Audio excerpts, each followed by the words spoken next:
It was the early morning of December 1st, 1948. The sun was just rising over Somerton Beach near Adelaide, Australia.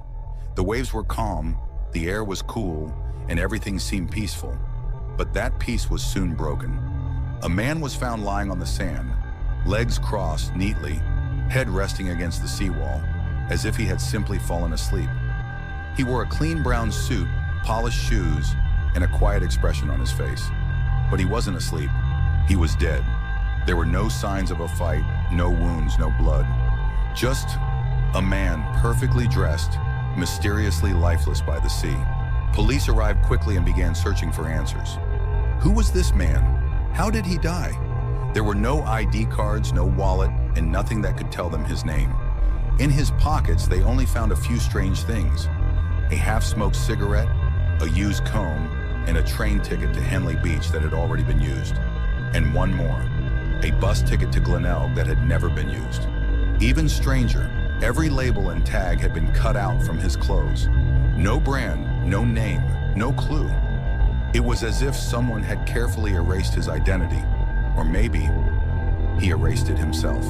Days later, while examining his body again, the pathologist made a shocking discovery. Hidden deep inside a small fob pocket in the man's trousers was a tiny rolled-up piece of paper. When unrolled, it revealed two Persian words, Tamam Shud. Translated, they mean, it is finished. The words came from a famous Persian poetry book called The Rubaiyat of Omar Khayyam. The discovery sent chills through the investigators. Was this a clue, a message, or his final goodbye? A man with no name leaving behind only two haunting words, it is finished. Weeks later, a local man walked into the police station with something strange. He said that a small book had mysteriously appeared in the backseat of his car, a copy of the Rubaiyat of Omar Khayyam, the very same book where the phrase Tamam Shud came from. And guess what?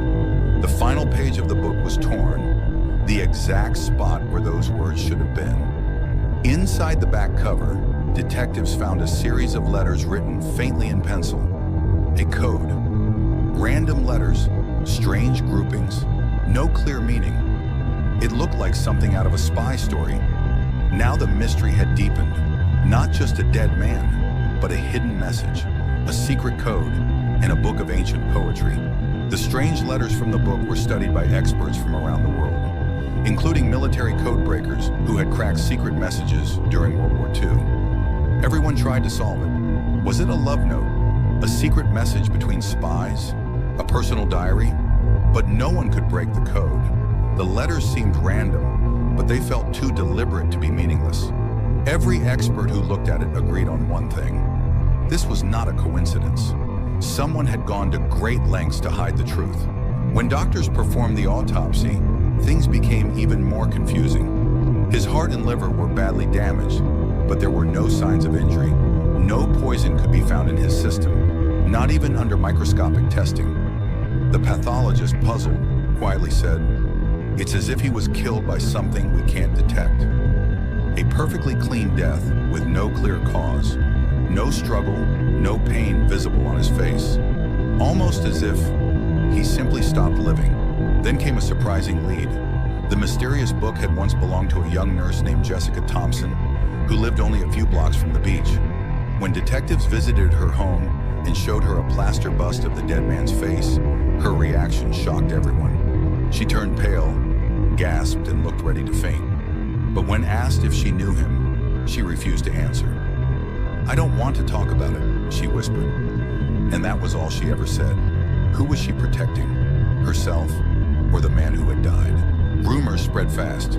Some believed the Somerton Man was a Soviet spy, killed during the Cold War. Others said it was a tragic love story, a man who took his own life after being rejected. But no theory could be proven. His fingerprints and photos were sent to every country, but no match was ever found. No missing person reports, no family came forward.